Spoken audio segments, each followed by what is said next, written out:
Moving on to number 6, Nick, other consequences that we need to consider. If you have a policy, the idea is we are reducing those other consequences. What are these consequences? I'm talking about financial, physical, mental, and emotional consequences that often occur when we have an extended care situation. So are you or your clients counting on their kids or your kids to provide care for you? Can your kids do that? And do they want to do that? Do they have a family? Do they have kids to care for? Do they have a job? Would they have to reduce hours at work? Would they have to quit their job to provide care for you? So rather than counting on family to physically provide the care, hiring professionals who are equipped to do this, it protects your family, right? But we know it can be expensive to hire professionals. So if you have a policy, we know we have this tax-free money coming in to help pay for the care, which is going to mitigate those financial consequences. And this can allow you to have your care provided by those professionals so your family can supervise your care, which mitigates those physical consequences. So they can supervise and not physically provide the care. They won't have to sacrifice their physical health,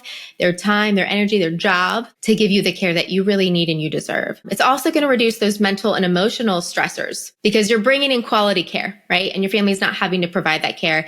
And it's going to bring peace of mind. If we're self-funding, if you rely on family to provide that care instead of professionals, your family will experience the difficulties of caregiving. And I can attest to that. Okay. It's hard. If you hire professionals, you're going to need to pay for that care, which is expensive. So we got to have a way to pay for that. But then your family's going to need to coordinate that care or supervise the care. It's very personal. It is. It's extremely personal. You can't skip these emotional and mental stressors. It just happens. It's given when there's a long-term care situation.